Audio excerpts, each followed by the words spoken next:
Castle becoming more free to play. Hey, now in this video, I'm gonna be breaking down the patch notes for the game Castle 4.7.1, and we have a spicy one. So they're revamping a lot of stuff, some new relics, and we're gonna be checking it out. So so there's a lot of details in this patch notes, but I'm gonna try to kind of summarize it all together as we go through, because there's a lot of like nitty-gritty details, and I did test the new system out, so I kind of have an understanding of what they're talking about. So investigation team and alchemy workshop compensation changes to Dominion. So these are the Dominion buildings, right? This is the one that changes some resources into another resource, and the other one is your idle farming, right? In short, they are increasing the identified ores that you can get, so you're able to use that more to convert to other stuff. Basically, all the changes that they're making are in strides of compressing the progression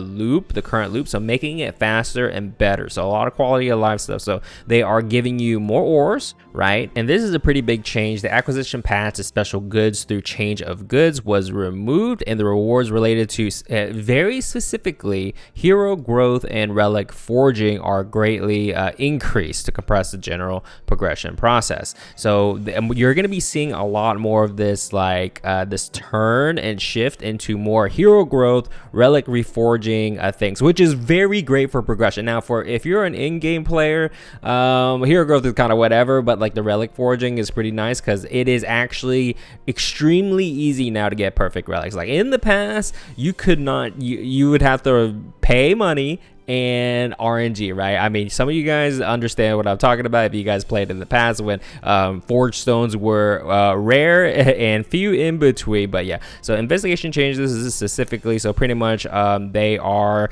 basically saying you get more ores. All right, so I'm just gonna sum it down. You get more ores. All right, don't worry about that. Alchemy shop, this is the thing where you can convert something into something else, right? And pretty much they are making it to where there are more growth items, but there is one caveat though. This is actually a huge negative. Now, I understand why they did it. Now, check this out. However, as time passed, more users began using it as a means of producing gems rather than using it to nurturing their heroes. So they are recognizing that all we do is use it to transform into gems, because guess what? Gems is, you can get you skins, it can get you new heroes, you can get that hero from your daily reroll shop, and gems is kind of like more of the pay, you know, you kind of have to pay for this resource generally, and you can just produce it through alchemy. And that is why most players, especially at in-game, you just get pretty much gems, because that is like the rare currency, right? But now they are actually removing the possibility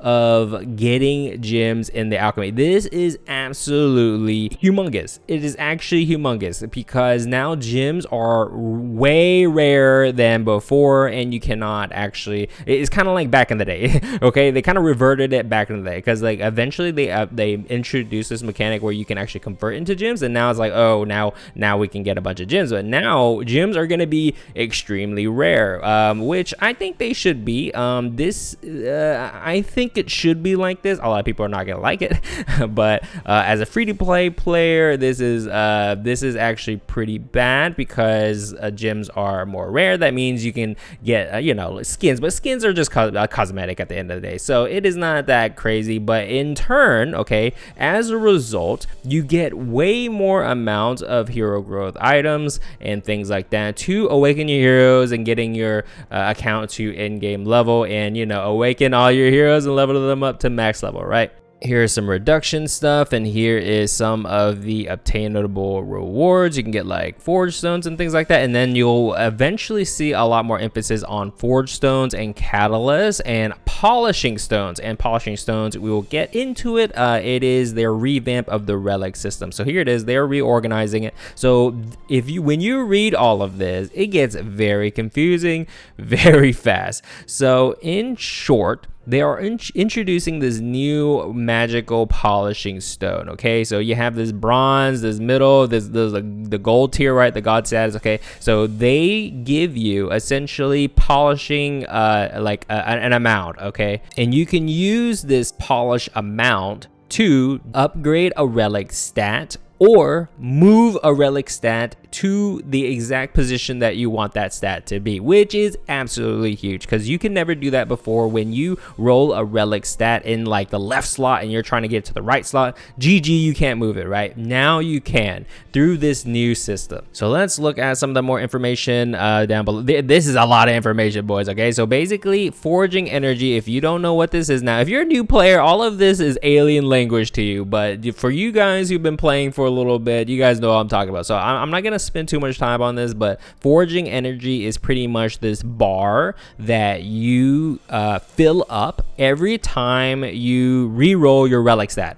And pretty much when you get max in the old patch, when you get max, you're able to level up one of your relic stat for free, because you reach 100%, right? Now, instead of you using it for that purpose, when your forging energy reaches 100%, it will loop back and go down. When you reach 100%, you will get a polishing stone. And polishing stone, as a reminder, is one of these things. You get the bronze one always, I believe. And you get one of these. And you use these to now upgrading your relic stat or moving it, right? And that is the one major change that they are changing. So forging, the forging bar is still there and things like that. And they've increased the forging energy you get when you re-roll a relic based on like the lock stats that you did, right? By 10 times, which seems a lot, but like when you do it, it still seems a little slow. It is faster, okay? It is faster, which is the important part. And for all of us who have been playing and forging and all of that for the previous update, they are actually increasing all of our current amounts of forging energy that we have on our relics by 10-fold. And by doing that, it will exceed 100%, right? And then it'll just keep on looping. So they have compensated us. So each excess amount, because of this, they will send us a magical polishing stone via mail. So be sure to log in and get those compensation polishing stones, which is good. I got like 700 or 800 in the mail. Yeah, I have a lot. I have a lot, boys. Magical polishing stone transformation. So depending on the rarity of the relic that you are having forge energy reaching 100%, you get different amounts of polishing stone. This makes sense because you can't just like, you know, you make a normal relic and then just keep on rolling that to get, you know, trying to farm magical polishing stones because you only get one. So if you re-roll like special arena or corruption relics and, you know, you get that, you get 4 of them instead of 1. So, you know, there's a balance. So that makes sense. So polish reorganization, this is the thing where you can use what we've been talking about, these things, okay, magical polishing stone. So forge energy is not related to upgrading your relic stats or anything anymore. It only produces you these. Okay, when you reach 100% forging energy, you get this material, and you use this material to do the things that you want to do. Okay, so you can use those materials to enhance a relic stat, which is upgrading it to the next tier. So you select one and then upgrading a stat to the next tier. Or you can move position of your relic stat into the slot you want. Now, mind you, moving your relic stat requires a lot of polishing. Like, I don't know, it's an insane amount, but it is 100% worth it because all you need to do is roll a max stat in any slot and then just save up polishing to move it to the slot that you want. And it is incredibly easy now to get a perfect relic because of this. So this is just enhanced feature. This is the thing. This is the same thing as before. You literally select the row that you want to enhance, and then you put enough. So you just click this auto select button, and then it will put up. So each of these have a different polish amount, right? So the lowest one, you know, gives you the least, etc., and you pretty much fill up that bar, and then boom, you're able to increase the stat of your choice up to 1 tier, right? And this is the graph that if you're interested. So this is the other option, move position. So you select the stat that you want to move, and then you put in enough polishing in there, and then you reach up the bar, and then you have to actually select this middle bar right here with the refresh symbol. If you see in the middle right here, you click the icon, and then you have to click the slot that you want to move it to. Okay, so it's kind of unintuitive. So you actually have to click the stat then click the icon, and then click where you want to move it. It is very, I think a lot of people are going to get confused, but that exists. You can do that. That is the numbers. Now, Relic Chest adjustment. So in the past, Relic Chests have been always freaking garbage because they just feel, no one cares about it, right? Now, there's actually a reason. There's actually reasons that you get it. So they're adding special relics that you can only get from Relic Chest, which is kind of an interesting idea. And guess what? These relics actually are kind of OP. They're kind of like, usually relics in this, like the chests and stuff, is like garbage, right? And these two relics that they add is actually pretty good, and we're gonna talk about it later what they are, but you can only get these relics from Relic Chest, the keys, okay, the keys. Now the key, like as I said, they realized that it is very nearly useless and unpopular, so they're actually adding a bunch of resources and things like that to Relic Chest to make them more you know, that you want to get it, right? They're adding the special relics. They're also adding a bunch of the forging kind of materials. So the catalyst, you can get polishing stones from them and things like that. They're actually adding something called a shining catalyst, which we will get to. So these are the new relics. So this is the Fear Devour. These are kind of broken, man. I don't freaking know. I am excited to test it out and see, but this is Fear Devour. Increases damage according to the time passed after the beginning of battle, dude. That is kind of OP. Now, in game, it is, if I remember, I did make tier 4s of these, so I did test it out. It is, I believe it is 240% max, and it starts at 8%. So if you do the math, to get the total amount of percent increased damage, you need to be in battle for 30 seconds. And guess what is 30 seconds? Alliance raid is 30 seconds. So they clearly designed this for raid. And I am very interested to see how this falls in the meta for raid. I mean, first of all, my monkey brain alliance, you know, raid brain wants to do Fear Devour, Void Cross. That is what I want to try and see how well it does. But it is very interesting to see for sure. So great addition. The next one is Staff of Ancient Magic. This is plus 25 MP restoration upon normal attack, which is pretty good because it gives you effectively a total of 40 MP per auto attack, and skill damage amplified, and then minus 30% total attack speed. Now at King God, like the max tier, you know, relic for this, the minus 30% doesn't scale. I believe it stays at 25 MP. And the next one, skill damage amplified at max tier. This is 80%, which is a lot. So it is going to be very interesting to see where this falls. But these two relics that they added is pretty crazy.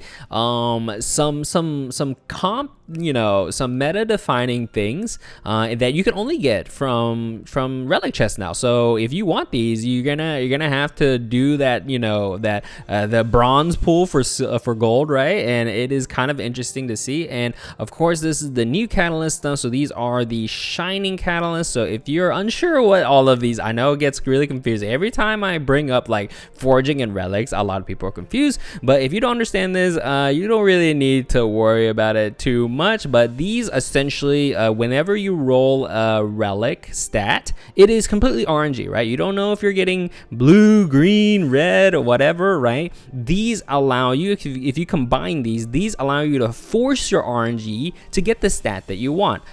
You know, of course, the number is completely random, but you can force it to be spell power, for example. So, of course, the blue is spell power, and it correlates to the stats. So, you can get shining. So, shining, what shining is that if it's a shining material, the stat that you roll will be, they call it phases, okay? Phase 3 or above. That's the levels, that's the tier of the stat, essentially, right? So, that is very good. And also, they are introducing shining catalyst, of course, that you can get this, right? And all of this is available in Relic Chest, which is insane. Like, as a free-to-play player, like, you can get all of this crap and get high relic stats very easily, but it is definitely more in-game. So if you are a like early game, mid-game player, don't worry about this. Please level up your heroes, please. But you know, it is nice to know that this exists and that this is the direction. It's even better for free-to-play players more than ever before, and King God Castle has been extremely generous and free-to-play friendly for a very long time, and it's just increasing. It's just increasing, man. I love to see it. After that, we have 2 new skins. It is interesting that they're double dipping Tayson. You know, like Tayson is the current battle pass, and then now you have the Tayson Lunar. I mean, it fits him, okay? It freaking fits him. Clearly they don't really care if it, like, you know, double dips. Like the last one was like Mercil, right? You can get this also has the chroma skins with that. This skin, it's like a hay bale stack. That's interesting. That's an interesting look. Not bad. I like that. Then we have Blue Dragon Chang'e. So this is the 2024 Lunar New Year skin. So every year they always come out with a thematic skin, kind of like a trolley thing. This is the one where it costs gems, but like it costs like the year, whatever the year it is, it costs that many skin tokens. So for 2023, it was, I believe it was the Black Rabbit Hanzi, right? And it was for 2,023 skin tokens, and people always report it as a bug. It is completely intentional, completely for fun. So Blue Dragon Chang'e, it is pretty, I mean, in game it's kind of okay, you know, but the key art though, look this key art, man. 2024, so 24 gems and 2024 skin tokens, man. Like, yeah, so this is not a bug, okay? When you see this in game, you're like 2,024 skin tokens. I barely have 5, right? This is completely intentional. Very, like, it's just a joke, okay? It's just a joke. If you want it, you're definitely getting it for gems, okay? So if you want this skin, you better get it this year. Otherwise, they're gonna make it unavailable. They actually in this minor change right here, so Black Rabbit Hanzi, a commemorative skin for 2023, will be unavailable. So you cannot get that anymore. Before that, I believe it was the Yan one, right? And you can't get that anymore. They have no intention to bring this back. So if you want this skin in particular, you better get it now, because this is actually the first commemorative Lunar New Year skin that for 2024 that they actually have a special key art for. The other ones don't have special key arts. They are upgrading the quality of it, and it is awesome. I actually like this skin a lot. This actually is a pretty big freaking patch, because usually the second patch of the season is pretty small. And next week we're supposed to have a new hero. Now, because this came out, I'm not sure if we're getting a new hero next week, but we shall see. Let me know in the comments below what you think of this, the new direction of free to play. You know, like relic chests are now not garbage and polishing system. Are you guys confused and don't know what the crap you're looking at because you're not familiar with relic forging and all of that stuff? I know it can get pretty confusing. But over time you start to get it. But let me know in the comments below, relic chest, what do you think about it? Are you guys looking for like fear plus cross plus void for raise? Let me know in the comments below. As always, thumbs if you like this, subs if you love it, and I'll see you next one, boys. Later.